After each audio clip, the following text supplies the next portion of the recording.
Bom, pessoal, voltei aqui, né? Já dei bom dia.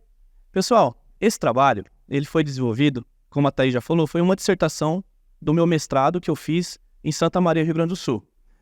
Gostaria de agradecer a presença dos representantes da Universidade Federal de Santa Maria, que a Paula, a Isa, Charles e o Guilherme, também estão representando a equipe Field Crops, que contribuiu nessa parceria do desenvolvimento desse trabalho, beleza? Então é um bate-papo bem claro de apresentação dos resultados de como a gente pode alcançar altas produtividades de mandioca. Não tem uma receita de bolo, mas nessa pesquisa nós identificamos alguns fatores que nós, produtores, no dia a dia, a gente consegue estar modificando para melhor produtividade.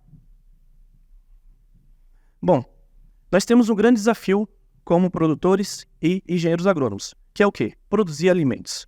Estudos vêm nos mostrando que em 2050, a população será de mais de 9 bilhões de pessoas. Já em 2100, será mais de 11 bilhões de pessoas. Ou seja, cada vez mais bocas a serem alimentadas. Pessoas que vão precisar de alimentos, proteína e energia para a sobrevivência. Então, devido a essa demanda mundial, nós temos essa preocupação de cada vez ter que produzir alimentos para sanar esse grande problema que será no futuro. Essa imagem mostra o aumento da produção das principais commodities do mundo. Então a gente pega desde 1960 até a série histórica de 2018, vamos pegar as principais como milho, arroz, soja, trigo. O aumento foi de mais de 407% de milho, arroz 1.124% e soja mais de 1.200% de aumento. Então vem nos mostrando cada vez mais dessa necessidade da gente produzir proteína e alimento para o mundo.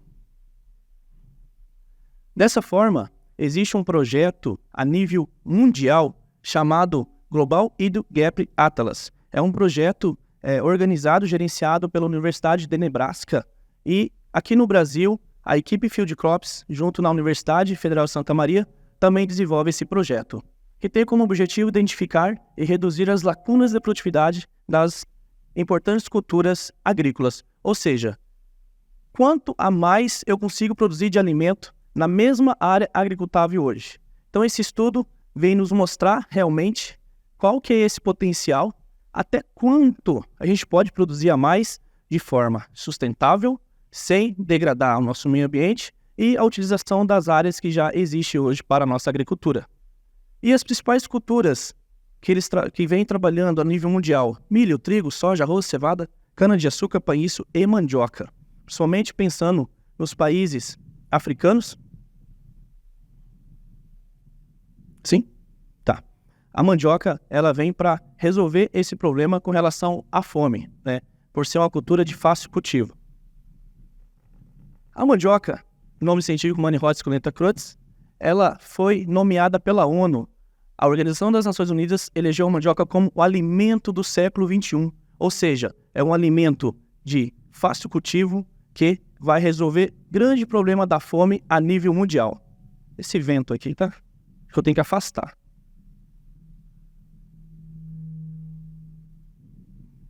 A cultura da mandioca possui característica de desenvolver em vários tipos de solo, ou seja, onde alguns solos de baixa fertilidade, solos mais arenosos, onde outras culturas como soja, milho não se desenvolvem bem, a mandioca ela tem esse potencial produtivo e a gente consegue produzir alimento nesse tipo de solo.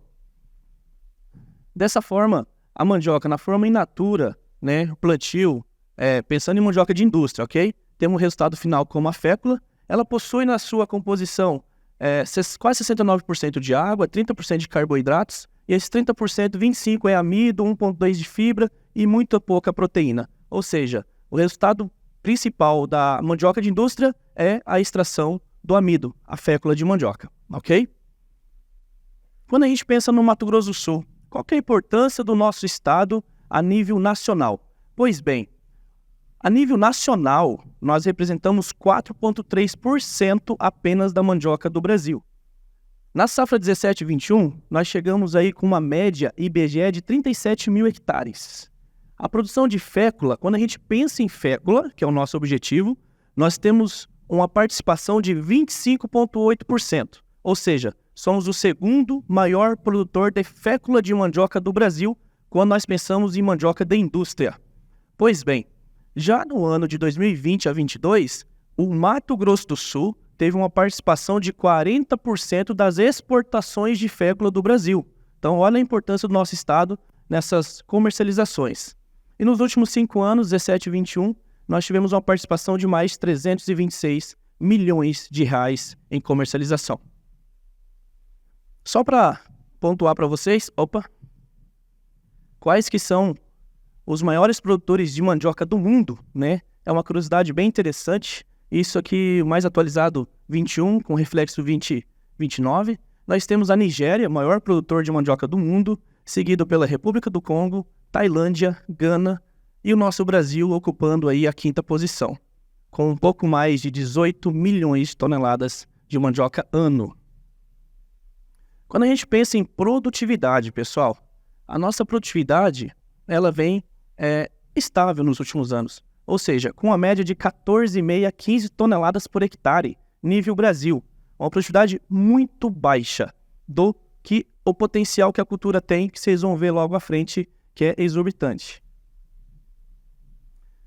Quando a gente vê a análise da participação dos estados com relação à produção de mandioca, o Pará é o maior estado produtor de mandioca, seguido pelo Paraná.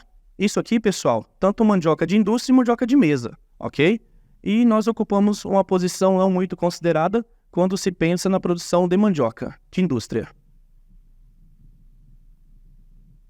Ok. Beleza, pessoal? Então, obrigado, Thaís. Quando a gente pensa em participação, a gente tem uma participação um pouco menor, pensando em mandioca de indústria, ok? E produtividade. Como estamos com a nossa produtividade? Olha o exemplo dos países produtores de mandioca. Tailândia, 21,8, Indonésia, 22. Olha a Nigéria, por ser o maior produtor com baixa produtividade, 7 toneladas por hectare. E Brasil, 14,3, muito baixa. E o nosso estado, como está? Mato Grosso do Sul com um pouco mais de 22 toneladas de mandioca por hectare. E nós temos a produtividade atual dos nossos produtores e nós identificamos daí a nossa lacuna, o yield gap. O que quer dizer? Qual que é o tanto que o que eu produzo atual com o meu produtor, com os nossos produtores, e do potencial. Isso é o yield gap. Essa é a lacuna. E nós identificamos quais são os fatores que estão limitando a alcançar o potencial máximo. Só para mostrar para vocês, existem vários trabalhos já na literatura voltada nesse tema. O mais atualizado de Fairmont, 2009, ele fez um trabalho na África, que fez o fechamento e a lacuna de rendimento da mandioca, uma análise das pequenas propriedades. Ele fez um estudo semelhante ao que eu fiz agora no Mato Grosso do Sul, que ele identificou também esses fatores que estão limitando a produtividade. Um outro estudo também de Vinces, que também fez aqui no Mato Grosso do Sul, e ele identificou o potencial produtivo da cultura. Lacuna de produtividade da cultura da mandioca com medida de segurança alimentar, um exemplo para as principais regiões produtoras. E Mato Grosso do Sul foi beneficiado com esse estudo. E, por fim, nós temos um trabalho da equipe Field Crops, que é a equipe Simone Roth da Universidade Federal de Santa Maria, que fez o potencial de produtividade da mandioca em função da época de plantio em ambiente tropical. Pois bem, eu disse para vocês sobre os potenciais. Quanto que a mandioca pode produzir? Bom, Borges et al. Identificou que ela pode produzir 64 por hectares. Em Roraima, Rio Grande do Sul, Roraima Oliveira identificou 62. Na Colômbia, 1990, identificou que ela pode produzir 60 toneladas. E Vinces, o autor que fez no Mato Grosso do Sul, identificou que ela pode chegar a 63 toneladas por hectare. Uma produtividade excelente. Tá, Cleito? Mas o que a gente produz hoje? O que os nossos produtores hoje estão produzindo? Isso varia. Nós temos produtores com alta tecnificação, produtores com baixa tecnificação. Produtores que investem mais fertilizante, investem em genética, que é o ponto principal que nós vamos discutir aqui, e produz 40, 42, 35, tranquilo. E outros que produzem 18, 15. Então, e aí? Se paga esse investimento? Sim, se paga. Tudo bem que, às vezes, ele tem que se descapitalizar nesse primeiro momento, mas lá na frente tem o retorno. No estudo que nós fizemos a campo, nesses 2 anos que eu vou citar à frente, nós temos uma média de 18 toneladas por hectare. Mandioca de um ciclo, pessoal, mandioca de 12 meses. Então, nós identificamos essa lacuna, esse yield gap, que é de 44 toneladas por hectare. Bom, quais foram os municípios analisados? Nós identificamos, nós fizemos nas áreas de atuações da cooperativa, desde Amambai, Angélica, Naurilândia, Batayporã, Eldorado, e entre outros, 2 safras agrícolas, safra 20-21 e safra 21-23. Aplicamos 300 questionários nessas lavouras, 150 em cada safra. O que foi esses questionários? Foi indo na propriedade do Murilo, nós fomos na propriedade, o trabalho que a gente já faz de assistência técnica da Copasul, e identificamos os fatores de manejo, cultivares, espaçamento, adubação, e com isso montamos o nosso banco de dados. Aqui só para simular o que foi as perguntas, né? Então tivemos dados das lavouras de mandioca, como cultivar, histórico da lavoura, insumos aplicados e outros pontos a ser levantados e levados em consideração na nossa estatística. Só para mostrar algumas imagens dos produtores que participaram, tá? Vários produtores, não tinha como colocar foto de todos, mas só alguns aí por região, seu Gilson na Vireí, Murilo na Cibene, Valdeci, JC do grupo AgroS, o Caio de Anaurilândia, Marquete, Fabinho, seu Arcelo, só para representar os produtores que participaram desse estudo com a gente, ok? Falar um pouco da estatística bem simplificado mesmo, tá, pessoal? Que é um pouco mais complexo. Todos os dados nós analisamos e separamos o nosso banco de dados em altas produtividades e baixas produtividades, para a gente analisar realmente o que o produtor de altas produtividades está fazendo que os de baixas produtividades está fazendo. Então, nós conseguimos identificar o que tem quem está fazendo de melhor e está produzindo mais. Pois bem, os 20% dos meus maiores produtividades ficaram em 23,8 toneladas por hectare. São os melhores produtores. Um ciclo, 12 meses. E os de baixa produtividade ficaram em 14,4.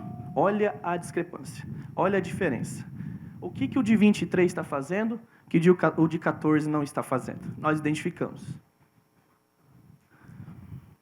Desta forma, com o potencial produtivo menos o que os nossos produtores vêm produzindo de um ciclo, nós temos uma lacuna de 44 toneladas por hectare. Estamos deixando de produzir 44 toneladas por erro de manejo e de condução das nossas lavouras. Pois bem, quais são os fatores limitantes da nossa produtividade, então? Vamos direto ao ponto para a gente resolver essa fita. Pois bem, isso aqui, para vocês entenderem, é uma árvore de regressão. Isso é uma estatística, da forma mais simples que eu posso colocar para vocês entenderem um pouco quais são esses fatores. Qual que é o primeiro fator, Cleito?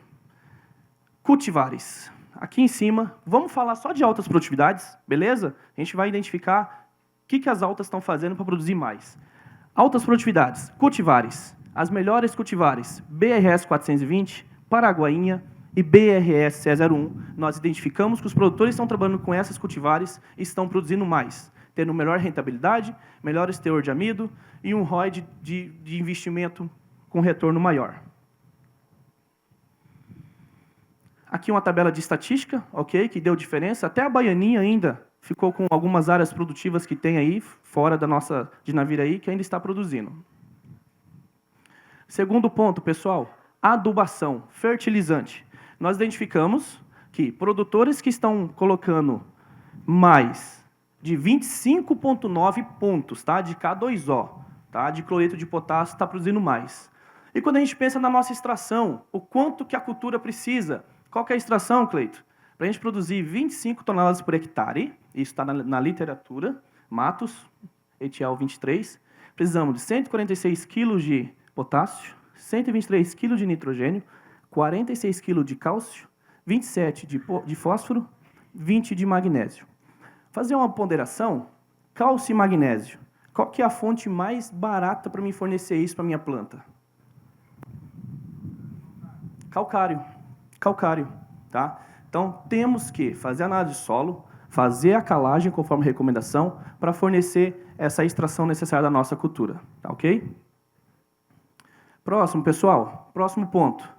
O terceiro fator de manejo identificado para altas produtividades foi data de plantio, ou seja, os produtores numa janela de 25 de maio, 25 de maio, início de plantio, a 20 de setembro, aproximadamente, quem está plantando até 18 de julho estão tendo maiores produtividades. Ou seja, daquele ponto, aquela reta, a hora que ela começa a descer, quem está passando disso, nos nossos estudos comprovamos que ele está perdendo 132 quilos por dia até 20 de setembro.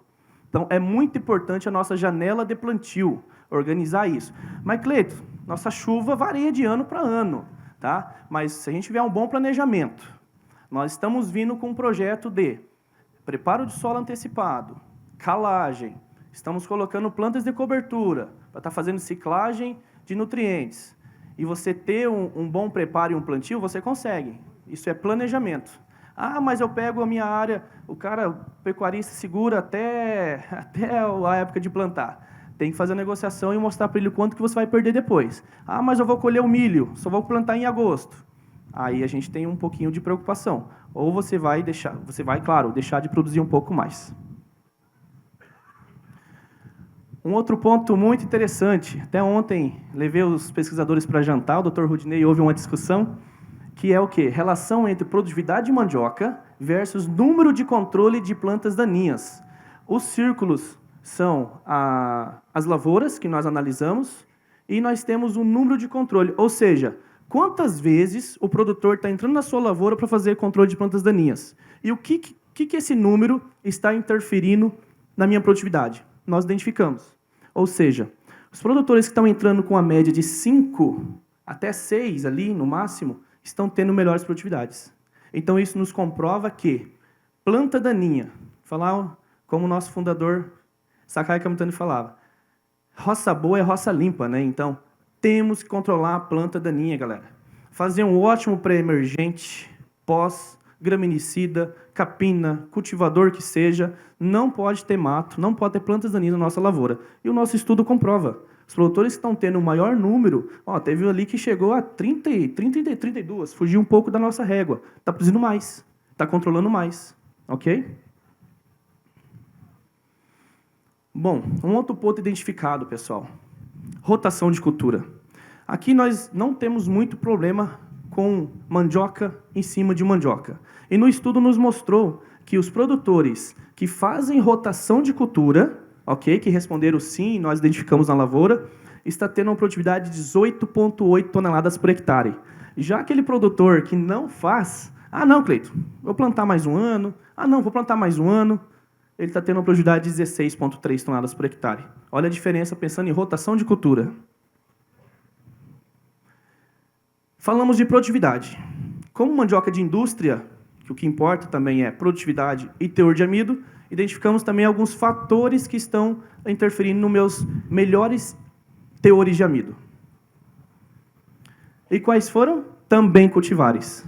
Nós temos as cultivares 420, CE01, Paraguainha, e ainda entrou ali identificado o O de Olho Junto e São Geraldo. Duas cultivares, principalmente a São Geraldo, plantada na região de Anaurilândia, que tiveram os melhores teores de amido.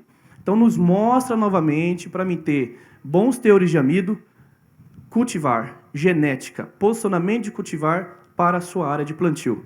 Mas eu vou pegar uma área arenosa, 10% de argila, vou colocar baianinha. Vai produzir? Baianinha é para aquele tipo de solo hoje em dia? Identificamos que não. Tem que ter um posicionamento de cultivar para você ter melhores produtividades. Quando eu penso na data de plantio, de 30 de abril até 25 de maio, os produtores que plantaram nesse período estão tendo uma perda um pouco pequena, 8 gramas por dia.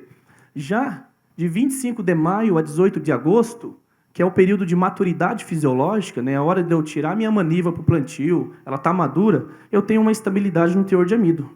E, por fim, os produtores que fazem os plantios após 18 de agosto a 27 de setembro, ocorre uma perda de 3 gramas por dia, até nessa data final de plantio. Por fim, para a gente ter melhores teores de amido, quem está colocando acima de 83 pontos, agora já é a somatória, tá? Cloreto na base e cloreto em cobertura, estão tendo melhores teor de amido. Ou seja, 17% dos nossos produtores de alta produtividade estão acima de 605 gramas de média. Então, esses são os fatores para a gente ter melhores teores de amido. E também a rotação de cultura. ela impactou no nosso melhor teor de amido. Quem não faz 486 gramas, mandioca em cima de mandioca. E quem faz a rotação de cultura, ainda deu uma média, tá, pessoal? 555 gramas. Olha a importância de você rotacionar e não plantar mandioca em cima de mandioca.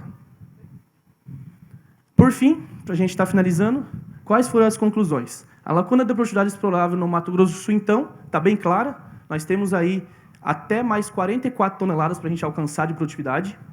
Dessa forma, os principais fatores biofísicos de manejo que reduzem a produtividade nas lavouras do Mato Grosso do Sul são cultivar, genética. Então, vamos bater muito nessa tecla hoje. O evento, hoje, ele é pautado em manejo e genética. Vocês vão ver esses dois assuntos lado a lado devido ao que a gente apresentou aqui hoje.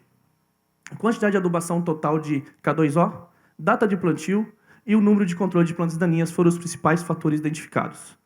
Através de boas práticas de manejo, é possível aumentar em mais de 1.582 toneladas de mandioca por ano de indústria no Mato Grosso do Sul, quando transformado em fécula de mandioca com extração média de 25%, ok? Nós temos mais de 403 mil toneladas podendo ser produzida mais. Olha o tanto de alimento, olha o tanto de receitas e divisas que podemos produzir fazendo um bom manejo. Esse trabalho, eu fiz essa dedicatória ao nosso fundador, finado Sakai Kamitani, ok? Deixo essa mensagem de gratidão e o meu muito obrigado em nome do seu Sakai Kamitani.